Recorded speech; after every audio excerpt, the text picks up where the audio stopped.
Series की शुरुआत एक नकाब पहने हुए शख्स से होती है जो दस्ताने पहनकर चुपचाप एक अपार्टमेंट में घुसता है और टॉर्च की रोशनी से पूरे कमरे को जांचता है। बाथरूम के अंदर उसे बाथटब में इंसानी अवशेष जैसे कुछ दिखाई देते हैं। वहां से निकलने से पहले वह जानबूझकर बिल्डिंग का फायर अलार्म बजा देता है। इसके बाद कहानी वापस पहले दिन पर चली जाती है। सारा वीस अपने दिन की तैयारी करती है और बाहर निकलती है।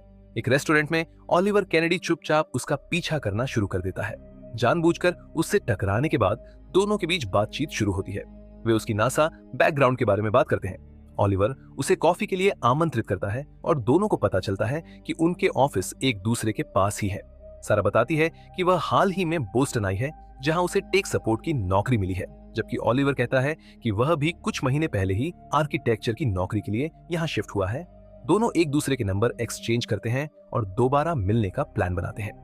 मौजूदा समय में डिटेक्टिव लीरे और कार्ल कॉनली बोस्टन वॉर्फ के क्रॉसिंग्स बिल्डिंग में पहुंचते हैं जहां फायर अलार्म बजने की कॉल आई होती है। शुरुआत में इसे फॉल्स अलार्म बताया जाता है, लेकिन पुलिस वालों को अपार्टमेंट नंबर 11 से सड़ने की तेज बदबू आ रही होती है। बिल्डिंग मैनेजर केविन सुलिवन बताता है कि यह यूनिट एक कॉर्पोरेट रेंटल है। डिटेक्टिव्स वारंट का इंतजार करते हुए इलाके को सुरक्षित कर देते हैं। तीसरे दिन तक सारा और ओलिवर के बीच नजदीकियां बढ़ने लगती हैं। ओलिवर एक नया मैसाचुसेट्स ड्राइविंग लाइसेंस बनवाता है और इससे पता चलता है कि उसके पुराने कैलिफोर्निया लाइसेंस पर उसका अलग सरनेम था। ड्रिंक के दौरान सारा अपने बचपन की एक याद बताती है जब वह स्कूल ट्रिप पर केनेडी स्पेस सेंटर गई थी और वहां स्पेस शटल की एग्जिबिट देखकर उसे रोमांच और डर दोनों महसूस हुए थे। दोनों के बीच केमिस्ट्री और मजबूत हो जाती है, लेकिन ओलिवर के व्यवहार में बेचैनी के संकेत दिखाई देते हैं। बाथरूम जाने के बहाने वह चुपके से ट्रॉक्सलर साइकोथेरेपी में फोन करता है और डैन नाम के किसी व्यक्ति से कहता है कि उसे डर है कि वह फिर से वही सब कर रहा है। उनकी फ्लर्टिंग और बढ़ जाती है जब ओलिवर अचानक सारा को बाहर रोक लेता है और दोनों जोश में एक दूसरे को किस करते हैं। इसके बाद सारा उबर लेकर चली जाती है।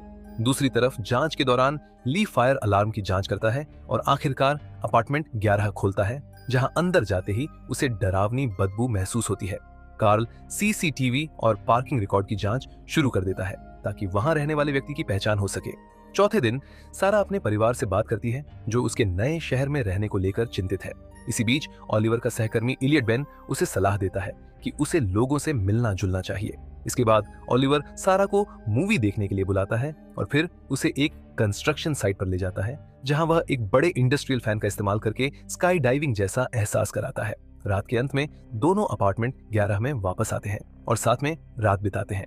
सारा ओलिवर के शरीर पर एक बड़ा निशान देखती है, लेकिन वह इसे एक पुराने हादसे का निशान बताकर टाल देता है।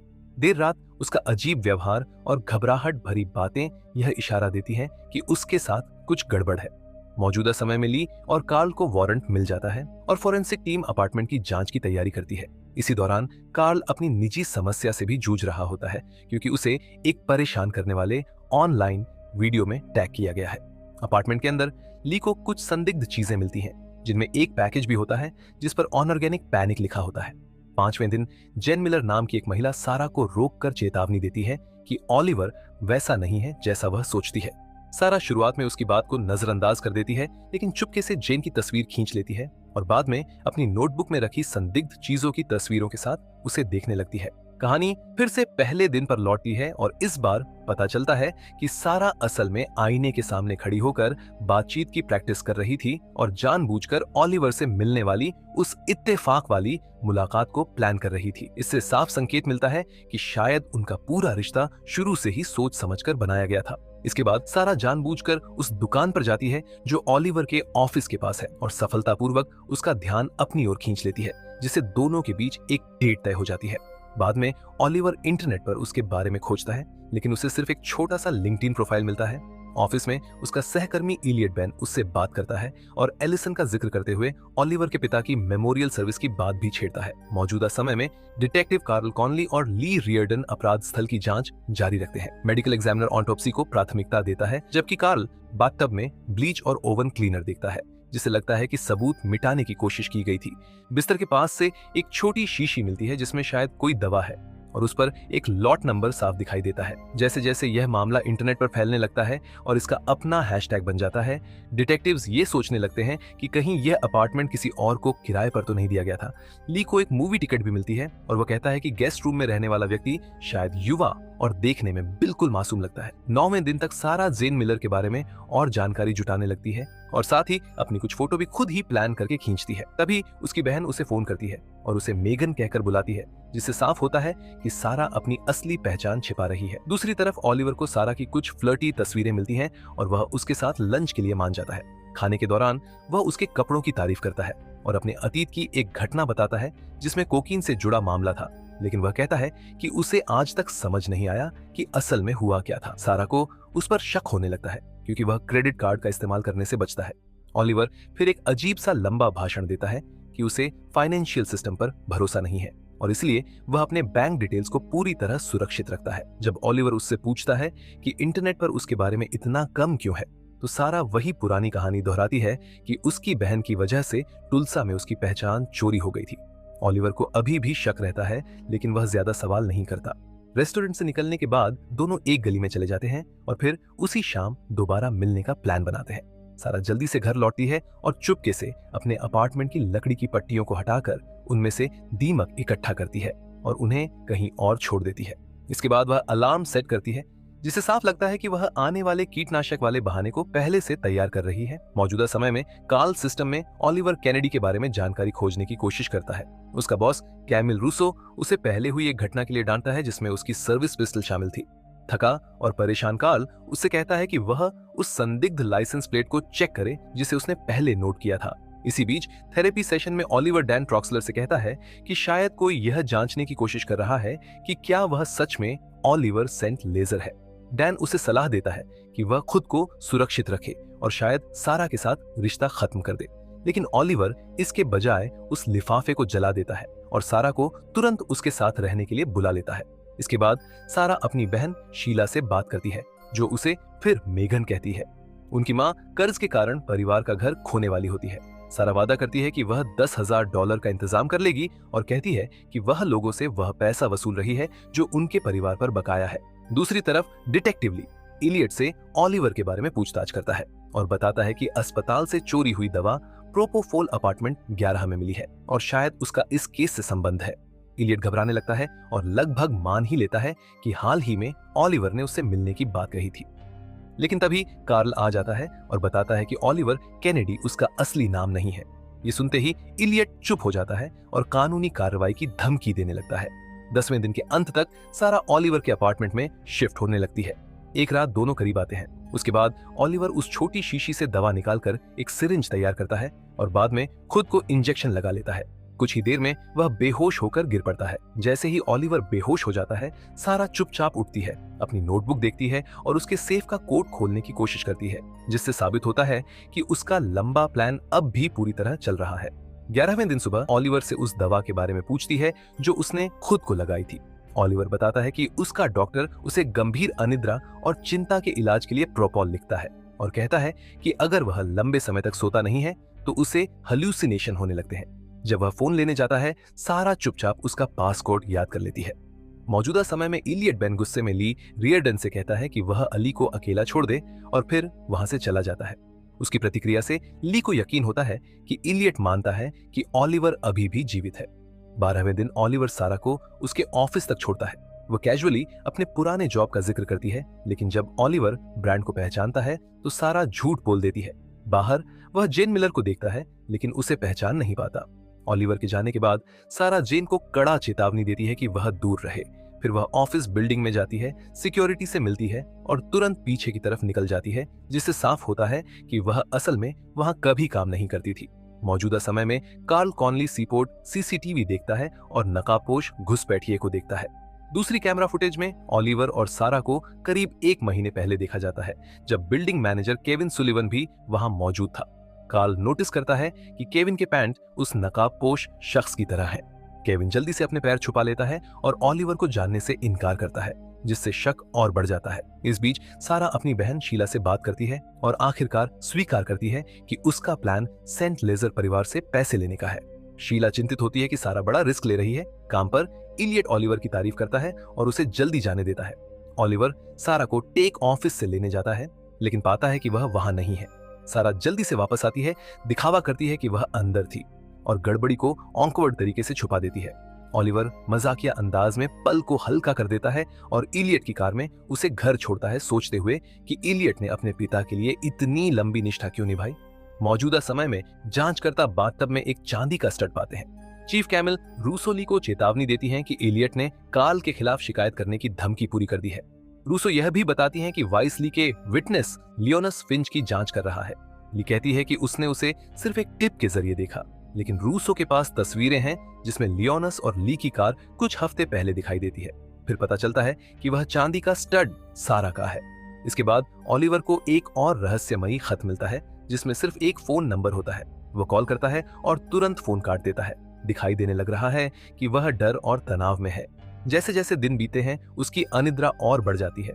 16वें दिन तक वह बेहद पैरानॉइड हो जाता है और लाल बालों वाली एक्स गर्लफ्रेंड के हल्यूसिनेशन होने लगते हैं। निराश होकर वह थेरेपिस्ट डैन ट्रॉक्सलर के पास जाता है और दवा मांगता है।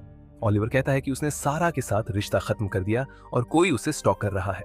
डैन सुझाव देता है कि शायद उसका डर उसके पिछले कृत्यों के लिए अपराध बोध है। इस बीच सारा उसके मेल की जांच करती है और उसके बैंक डिटेल्स हासिल करती है। वह अपनी मां बनकर $10,000 निकालने की कोशिश करती है, लेकिन असफल रहती है। स्थिति और खराब तब होती है जब ऑलिवर की मां चिक्की बाद में सारा के नकल के बारे में फीडबैक कॉल पाती है। वर्तमान में ली कूड़ा खंगालती है और ऑलिवर सेंट लेजर का खत पाती है। उसी समय रूसो चुपके से कार्ल को लियोनस फिंच की प्रिविलेज्ड पृष्ठभूमि और पहले कोकीन गिरफ्तारी के बारे में बताती है। अतीत में सारा फिर से ऑलिवर के सेफ तक पहुंचने की कोशिश करती है। केविन थोड़ी देर के लिए ऑलिवर को हॉलवे में रोकता है, लेकिन ऑलिवर समय पर वापस आता है और सारा को उसके क्लोसेट से बाहर निकलते हुए पकड़ लेता है। हालांकि वह साफ तौर पर शक करता है, लेकिन कुछ नहीं कहता और सारा आराम से बाथरूम में चली जाती है। वर्तमान में कार्ल ली से लियोनस के बारे में पूछताछ करता है। ली एक दिन का समय मांगती है कि वह सब साफ साफ बता सके और असहज होने के बावजूद कार्ल अपना ध्यान फिर से केस पर केंद्रित करता है। सबसे बड़ा खुलासा तब होता है जब पता चलता है कि ऑलिवर असल में अरबपति वेंचर कैपिटलिस्ट कैस्पर लेजर का बेटा है। उनका परिवार नारागनसिड रोड आइलैंड से है। जांच में और भी खुलासा होता है कि ऑलिवर पहले भी फरार हो चुका था। पहले डिग्री मर्डर के आरोप से बचा और बार बार अपनी पहचान बदल चुका है। अधिकारियों के अनुसार उसे नैरो रिवर किलर के नाम से जाना जाता है। दिन 16 ऑलिवर थेरेपी से घर लौटता है और देखता है कि सारा उसकी शर्ट पहने हुए है। वह इसे ऐसे समझाती है जैसे बस यूं ही पहन ली हो, ताकि पहले जब वह उसके क्लोसेट में थी उसका कारण छिप सके। ऑलिवर इस बात को ज्यादा तवज्जो नहीं देता। वह मजाक में कहता है कि शर्ट वह रख सकती है और साथ ही कैजुअली यह भी बता देता है कि अपार्टमेंट में रखा सेफ असल में उसका नहीं है। जब ऑलिवर काम पर निकल जाता है और अपना लैपटॉप घर पर ही भूल जाता है तो सारा तुरंत उसका लैपटॉप खोलती है। वह उसके स्विस बैंक अकाउंट में लॉग इन करती है और चुपके से $1 लाख को नैरो रिवर मेमोरियल फंड में ट्रांसफर कर देती है। हालांकि इस ट्रांसफर को पूरा होने में लगभग 2 हफ्ते लगने वाले हैं, लेकिन उसे लगता है कि उसका प्लान कामयाब हो गया है और वह खुशी मनाती है। मौजूदा टाइमलाइन में जांच कर रहे डिटेक्टिव्स को पता चलता है कि लेजर परिवार ने पुराने मर्डर केस से जुड़ी लगभग सारी मीडिया रिपोर्ट्स को जानबूझकर हटवा दिया था। अफवाहों और पुराने रिकॉर्ड से डिटेक्टिव्स को यह भी पता चलता है कि ऑलिवर पर पहले प्रेप स्कूल के छात्र पॉल स्पार्लिंग की हत्या का शक था। उस समय पुलिस ने किसी और आदमी शेन मार्टिन को गिरफ्तार किया था। जब पुलिस उस रहस्यमयी नंबर पर कॉल करती है जो ऑलिवर को भेजा गया था, तो वॉइसमेल से पता चलता है कि वह नंबर जेन मिलर का है। उधर अतीत की टाइमलाइन में जेन चुपके से जिम में ऑलिवर की तस्वीरें खींचती है। बाद में सरा अपनी बहन शीला को बताती है कि उसने पैसे हासिल कर लिए हैं, लेकिन वह यह भी मानती है कि अब वह तुरंत इस जगह को छोड़ना नहीं चाहती, क्योंकि उसे अपनी नई जिंदगी पसंद आने लगी है। मौजूदा जांच में पोस्टमार्टम की शुरुआती रिपोर्ट बताती है कि बाथटब में मिला शव एक महिला का है। जेन का वॉइसमेल भी पूरा भरा हुआ है, जिससे शक होता है कि शायद वह लापता है या उसके साथ कुछ बुरा हो चुका है। जांच में एक और रिपोर्ट मिलती है जिसमें जेन की नीली फिएट कार को नुकसान पहुंचाने की शिकायत दर्ज है। यही वही कार है जिसे ऑलिवर पहले अपनी लाल बालों वाली एक्स गर्लफ्रेंड से मिल चुका था। सबसे बड़ा झटका तब लगता है जब पुलिस को पता चलता है कि जेन उसी बिल्डिंग के अपार्टमेंट साथ में रहती है। अतीत में ऑलिवर आखिरकार जेन को देख लेता है और उस नंबर पर कॉल करता है जो उसे भेजा गया था। जैसे ही जेन फोन उठाती है, ऑलिवर घबरा जाता है और तुरंत फोन काट देता है। वह उसका पीछा करता है और यह देखकर हैरान रह जाता है कि वह उसी बिल्डिंग में रहती है। जेन उसे देखकर भागने लगती है और थोड़ी देर तक पीछा होता है, लेकिन आखिर में वह बचकर निकल जाती है। गुस्से में ऑलिवर उसकी कार तोड़ देता है। बाद में बिल्डिंग मैनेजर केविन स्लीवन उसे ऑफर देता है कि वह सीसीटीवी फुटेज डिलीट कर देगा, लेकिन बदले में पैसे मांगेगा। ऑलिवर पैसे देता है और यहाँ तक कि केविन से खुद को मुक्का मारने के लिए भी कहता है, ताकि वह पूरी घटना को अलग तरीके से दिखा सके। मौजूदा समय में कार्ल कॉनली को पता चलता है कि सीसीटीवी फुटेज डिलीट कर दी गई है, जिससे उसे केविन पर शक होने लगता है। दबाव में आकर केविन रक्षात्मक हो जाता है और उल्टा इशारा करता है कि शायद फायर अलार्म कार्ल ने ही खींचा हो। इसी बीच ली रियर्डन जेन के अपार्टमेंट पर जाती है, लेकिन अंदर से कोई जवाब नहीं मिलता। बिना वारंट के वह अंदर जाने से मना कर देती है। अतीत में सरा ऑलिवर के ऑफिस लंच लेकर जाती है। इंतजार करते हुए वह चालाकी से उसके सहकर्मी इलियट बैन से ऑलिवर के स्कूल के दिनों के बारे में पूछती है, लेकिन इलियट सवालों से बचता है और तुरंत ऑलिवर को फोन करके सब ठीक है या नहीं पूछता है। उधर ऑलिवर घर पर ही बेचैन होता जा रहा है। वह अपने थेरेपिस्ट डैन से जेन के बारे में गुस्से में बात करता है। सरा इस बातचीत का कुछ हिस्सा सुन लेती है, जिससे दोनों के बीच बड़ा झगड़ा हो जाता है। ऑलिवर उस पर आरोप लगाता है कि वह बहुत दखल देती है और वह असुरक्षित है। सरा कहती है कि वह बस उसे बेहतर तरीके से समझना चाहती है। मौजूदा समय में कार्ल का बेटा एरन उससे मिलने आता है। इसे कार्ल के लिए काम और परिवार के बीच संतुलन बनाना और मुश्किल हो जाता है। परेशान होकर कार्ल ली से कहता है कि वह पुलिस की नौकरी छोड़ने का भी सोच रहा है। आखिरकार ली सच्चाई कबूल कर लेती है कि लायोनस फिंच कौन है। वह पहले एक शूट आउट केस में संदिग्ध था और उसने ली को रिश्वत देने की कोशिश की थी। ली ने रिश्वत तो नहीं ली, लेकिन बाद में उसने उससे महंगे गिफ्ट्स ले लिए थे और उन्हें अपने पास रखा। हाल ही में उसने लायोनस से इसलिए संपर्क किया क्योंकि वह भी उसी इलाके में रहता है और शायद ऑलिवर के बारे में कुछ जानता हो। कार्ल ये सुनकर बहुत निराश हो जाता है और ली भावुक होकर रो पड़ती है। अतीत में ऑलिवर आखिरकार जेन के अपार्टमेंट में पहुंचकर उसका सामना करता है। जेन दावा करती है कि वह जानती है ऑलिवर ने क्या किया था। ऑलिवर उसे धमकाकर वहां से चला जाता है। बाद में वह घर लौटता है और सरा को उनकी पुरानी तस्वीरें देखते हुए पाता है। दोनों के बीच फिर से सुलह हो जाती है और वे अपने रिश्ते को सामान्य करने की कोशिश करते हैं। मौजूदा समय की टाइमलाइन में पुलिस आखिरकार वारंट हासिल कर लेती है और जेन के अपार्टमेंट में प्रवेश करती है, लेकिन अंदर कोई नहीं होता। इससे भी ज्यादा चौंकाने वाली बात यह होती है कि वह अपार्टमेंट उसी व्यक्ति के नाम पर है जिसके पास ऑलिवर का अपार्टमेंट है, एलियट। उधर दिन 16 की टाइमलाइन में सारा ऑलिवर से स्वीकार करती है कि उसने सच में उसका सेफ खोलने की कोशिश की थी। वह इसे सिर्फ जिज्ञासा बताती है और कहती है कि वह उसे बेहतर समझना चाहती थी, लेकिन बातचीत आगे बढ़ने से पहले ही ऑलिवर अचानक बेहोश हो जाता है। उसे एक डरावना सपना आता है जिसमें वह पानी में डूब रहा होता है और कोई अनजान आदमी उसे देख रहा होता है। इससे इशारा मिलता है कि उसका पुराना ट्रॉमा फिर से सामने आ रहा है। इसके बाद एक मोन्टाज दिखाया जाता है जिसमें आने वाले हफ्तों में सरा और ऑलिवर का रिश्ता और गहरा होता जाता है। दिन 32 तक सरा सुझाव देती है कि वे सेंट पैट्रिक्स डे मनाने के लिए डैन के स्टैश से कुछ एडिबल्स लें। ऑलिवर थोड़ा हिचकिचाता है क्योंकि वह आमतौर पर सिर्फ बहुत कम मात्रा में ही लेता है ताकि अपनी चिंता को कंट्रोल कर सके, लेकिन सरा उसे ज्यादा लेने के लिए मना लेती है। मौजूदा समय में ली और कार्ल के बीच की तनावपूर्ण स्थिति अब थोड़ी शांत हो चुकी है और वे दोनों मिलकर जेन के अपार्टमेंट की तलाशी जारी रखते हैं। जेन के बेडरूम में उन्हें ऑलिवर के बारे में की गई रिसर्च फाइलें मिलती हैं। उधर दिन 32 में सरा और ऑलिवर नशे की हालत में सेंट पैट्रिक्स डे परेड में घुस जाते हैं और वहां के माहौल का मजा लेते हैं। उसी समय शीला को नोटिफिकेशन मिलता है कि उसके अकाउंट में $1,00,000 आ चुके हैं, जिससे यह साबित हो जाता है कि सरा का ट्रांसफर सफल हो गया है। मौजूदा समय में अचानक जेन घर वापस आ जाती है, जिससे डिटेक्टिव्स की पूरी थ्योरी हिल जाती है कि बाथटब में मिला शव शायद उसी का था। पूछताछ के दौरान जेन बताती है कि वह एक इन्वेस्टिगेटिव रिपोर्टर है और ऑलिवर पर एक स्टोरी कर रही है। वह मानती है कि उसने जानबूझकर ऑलिवर को उकसाया था ताकि बाद में उसे एक एक्सक्लूसिव इंटरव्यू के लिए फंसाया जा सके, जिसमें ऑलिवर खुद अपनी कहानी को कंट्रोल कर सके। जेन यह भी दावा करती है कि सरा एक कॉन आर्टिस्ट है और शक जताती है कि शायद ऑलिवर ने उसे मार दिया होगा जब उसने उसका राज जान लिया होगा। वह यहाँ तक कि एलिसन की मौत पर भी शक उठाती है। इसी दौरान चीफ रूसो जब लायोनस फिंच के बारे में अपडेट मांगती है तो कार्ल चुपचाप ली को बचा लेता है। जब कार्ल जेन की फाइलों को ध्यान से देखता है तो उसे ऑलिवर के अपार्टमेंट के ब्लूप्रिंट और बाथटब की तस्वीर मिलती है। तभी उसे एक बड़ा एहसास होता है। पहले जो मास्क पहने हुआ घुसपैठिया दिखा था वह कोई और नहीं बल्कि जेन खुद थी। वापस दिन 32 में बहुत ज्यादा नशे में ऑलिवर और सारा की मुलाकात एलियट बेन से हो जाती है, जो उन्हें ड्रिंक के लिए अपने साथ आने को कहता है। वहां जेन और एलिसन भी मौजूद होती हैं। यही पता चलता है कि जेन ने पहले एलियट को एक खराब बिजनेस डील से बचाया था और फिलहाल वह उसी की एक खाली अपार्टमेंट में रह रही है ताकि अपनी स्टोरी पर काम कर सके। ऑलिवर घबरा जाता है और एलियट को चेतावनी देता है कि जेन उसे निशाना बना रही है। एलियट सलाह देता है कि अगर ऑलिवर सरा के सामने सच बता दे तो जेन के पास उसे ब्लैकमेल करने का कोई मौका नहीं रहेगा। लेकिन ऑलिवर को डर है कि अगर सरा को सच पता चल गया तो वह भी उसे छोड़ देगी, जैसे उसकी पिछली गर्लफ्रेंड ने किया था। इसी बीच एलिसन और जेन सरा को चेतावनी देने की कोशिश करती है, लेकिन सरा कहती है कि उसे पहले से सब कुछ पता है। जब उन्हें लगता है कि सरा को कोई फर्क नहीं पड़ रहा तो जेन उसे समझाने की कोशिश करती है कि वह ऑलिवर को इंटरव्यू देने के लिए राजी करे।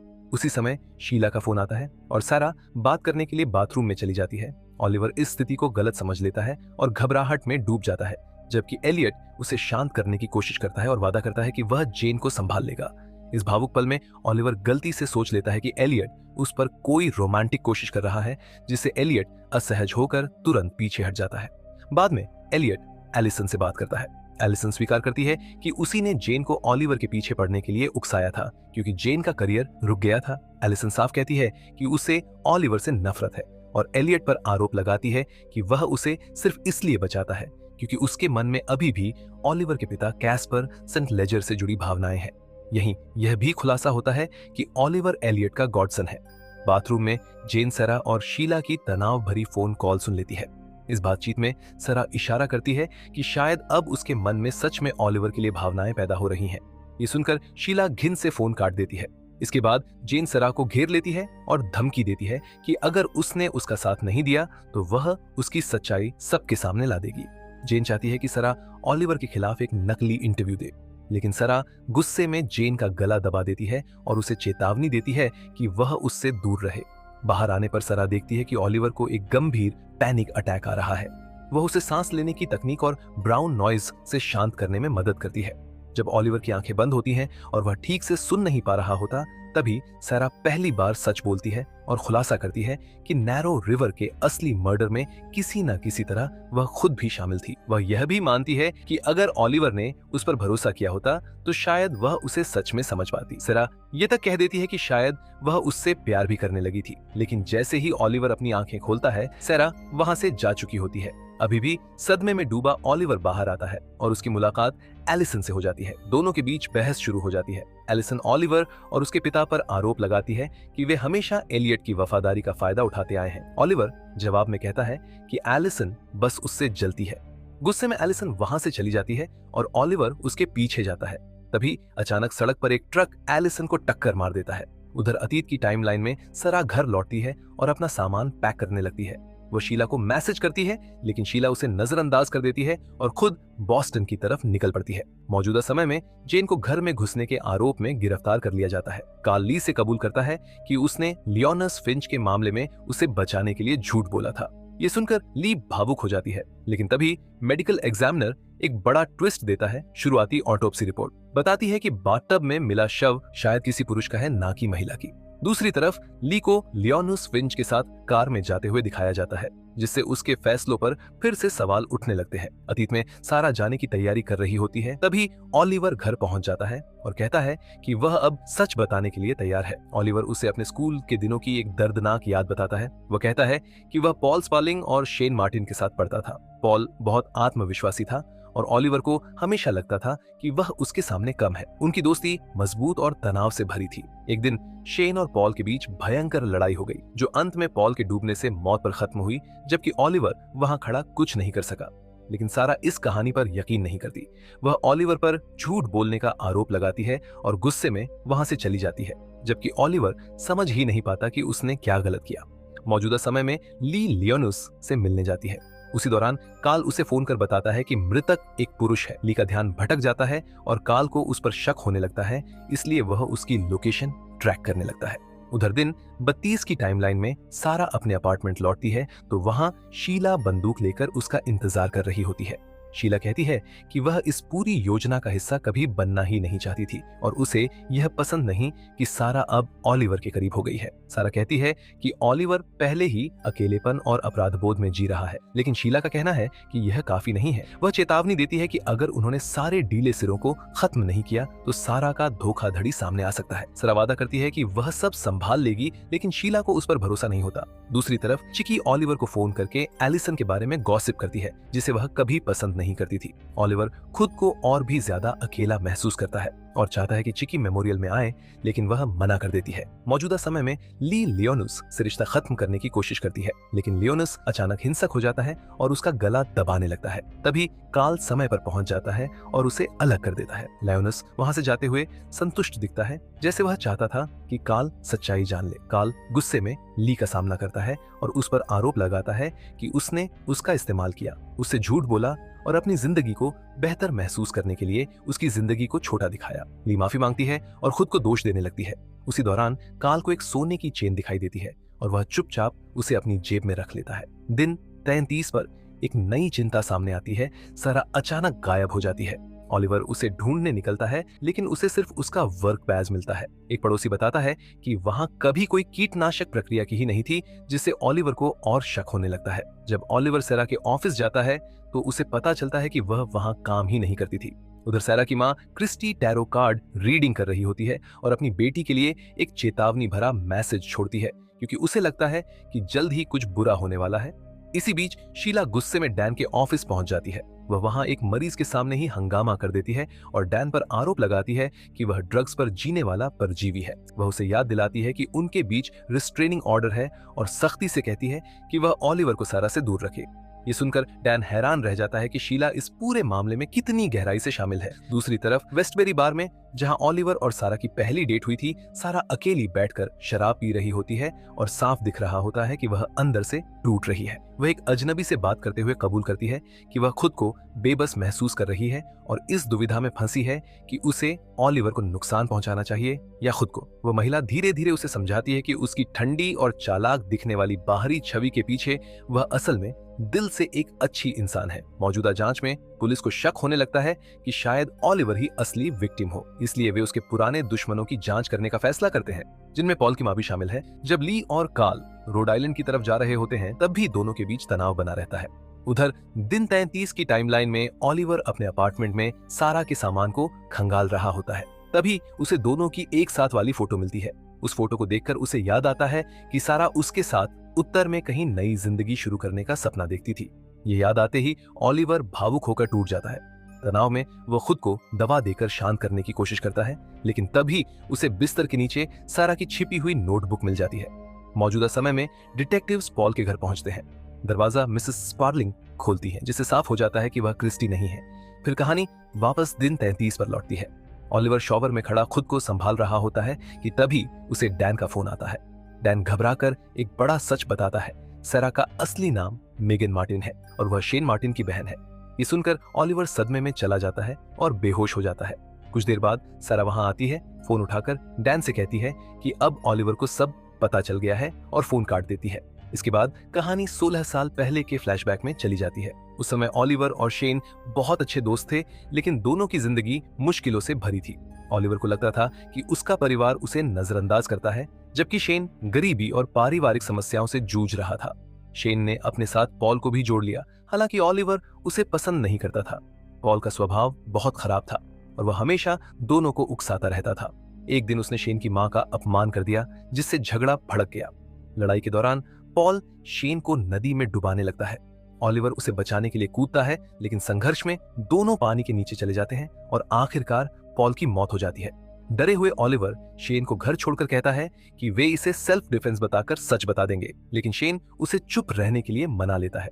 घर पर मेगन उन्हें देख लेती है, पर शेन झूठ बोल देता है कि वह पूरे समय घर पर ही था। इस घटना के बाद ऑलिवर गहरे अपराध बोध में डूब जाता है। वह अपने पिता से मदद मांगता है, लेकिन उसके पिता कैस्पर परिवार की इज्जत बचाने के लिए सारा दोष शेन पर डाल देते हैं। जब शेन को यह पता चलता है तो वह गुस्से में ऑलिवर पर हमला करने की कोशिश करता है। उधर मेगन अपने भाई को बचाने के लिए गवाही देना चाहती थी, लेकिन उसकी मां क्रिस्टी उसकी बात पर भरोसा नहीं करती। आखिरकार कोर्ट का फैसला आता है और शेन को पॉल की हत्या का दोषी ठहरा दिया जाता है।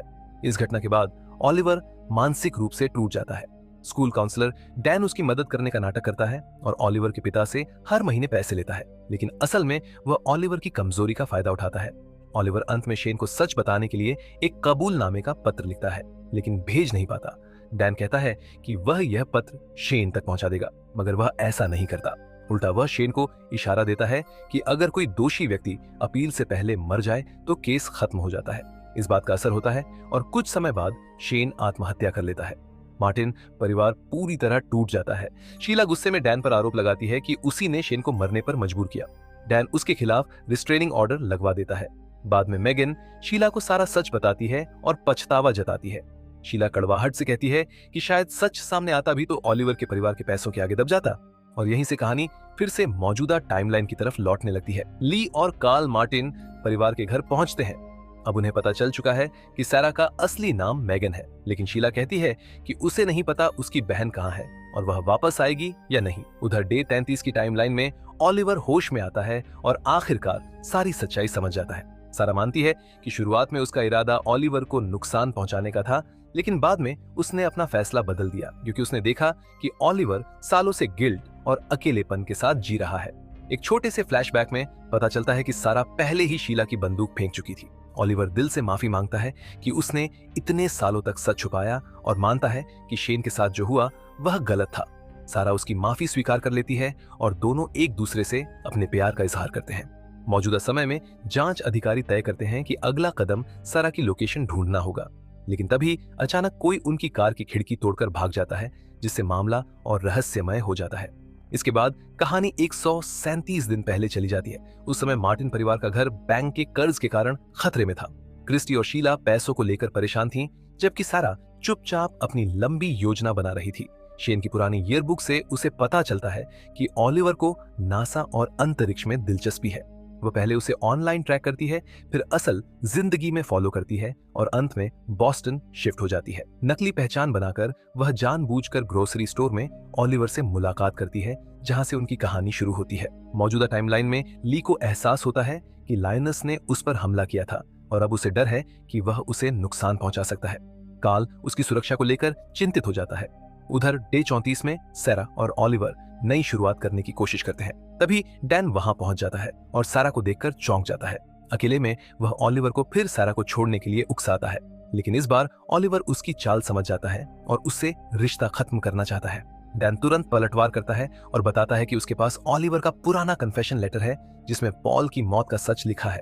वह धमकी देता है कि अगर पैसे नहीं मिले तो वह सब कुछ उजागर कर देगा। इसी दौरान सारा, जो यह सब सुन रही होती है, अचानक एक मूर्ति से डैन के सिर पर वार कर देती है। ये वार घातक साबित होता है और डैन की मौत हो जाती है। घबराकर सारा शीला को फोन करती है।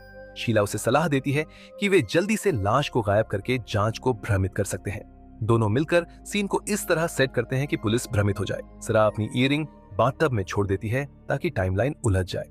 भागने से पहले सारा भावुक हो जाती है क्योंकि उसे एहसास होता है कि वह अब कभी अपने घर वापस नहीं जा पाएगी।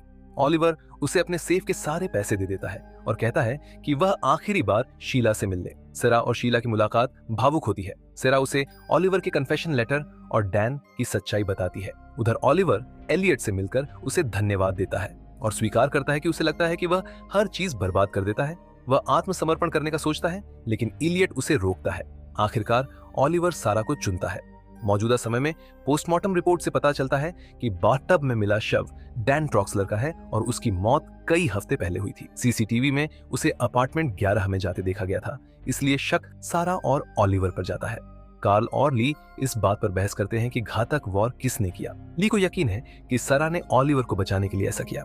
इसी बीच ली लियोनुस के बारे में पूरा सच रूसो को बता देती है और रूसो चुपचाप उसे बचा लेती है। कार्ल अब पहले से ज्यादा सहानुभूतिपूर्ण हो जाता है। वह ली को सांत्वना देता है और उससे पूछता है कि आखिर वह लायोनस के साथ क्यों जुड़ गई थी।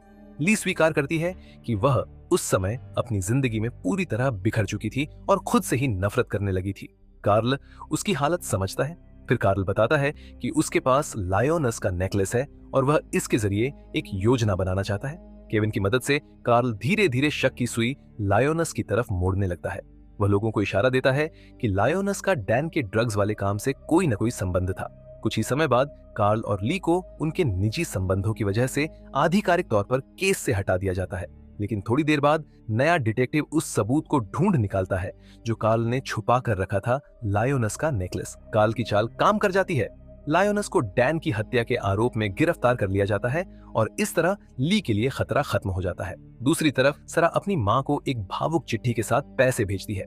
वह उम्मीद करती है कि शायद अब उसकी माँ उसे माफ कर दे। वह सोचती है कि बचपन में जो भी मुश्किलें उसने झेली थीं, अब आखिरकार किस्मत उसके पक्ष में आ गई है। सबसे महत्वपूर्ण बात, उसे यकीन है कि वह और ओलिवर हमेशा से एक दूसरे के लिए बने थे, चाहे उनके बीच कितने भी झूठ और राज क्यों न रहे हों। सीरीज के अंत में हम इसका परिणाम देखते हैं। कार्ल और ली पुलिस फोर्स में साथ काम करते रहते हैं, जबकि ओलिवर और सारा समुद्र किनारे अपने छोटे से घर में अपने बेटे शेन के साथ एक नई जिंदगी शुरू करते हैं। इसी के साथ ये सीरीज खत्म हो जाती है। उम्मीद है आपको पूरी कहानी समझ में आ चुकी होगी।